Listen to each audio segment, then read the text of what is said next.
Matthew chapter 13, Gusto ko yan. verse 3 to 8, and verses 18 to 23.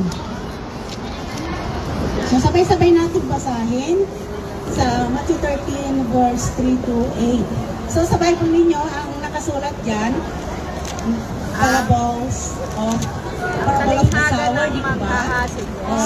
Talinghaga ng mahasik.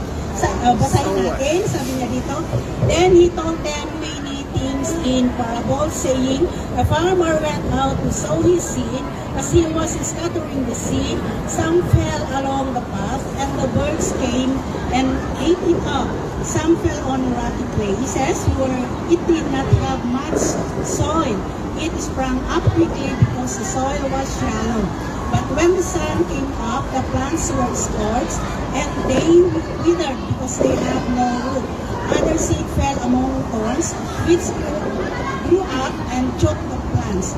Still other seed fell on good soil, where it produced a crop 100, 60, or 30 times what was sown. Amen. Amen. So, mag-pray muna tayo. Father, we thank you so much for this message for us today. Lord, open our heart. Give us, Lord, the wisdom and understanding that comes from you alone. That the Holy Spirit move in our lives.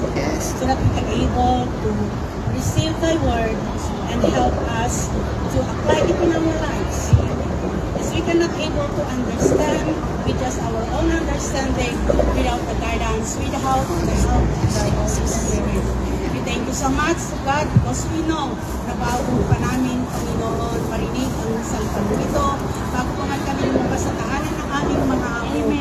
You have already prepared our hearts, oh God, upang tanggapin namin anuman ang salita mo o anumang binhi, Panginoon, na may tatanim sa aming mga buhay. Yes, Lord, we thank you because we know, God, na inihanda mo na ang aming mga puso. Our spiritual field kung saan namin itatanim ang spiritual na binhi, ang iyong salita. Yang din namin, Panginoon, ang katagumpayan ng aming service sa araw na ito. Because you are our all in all. You are our programmer. You are our messenger. You are our pastor. You are our teacher, our preacher. And thank you so much for the victory. In Jesus' name we pray. Amen. Amen. So, ang title natin, The Four Fields, no? Sa binasa natin sa Matthew chapter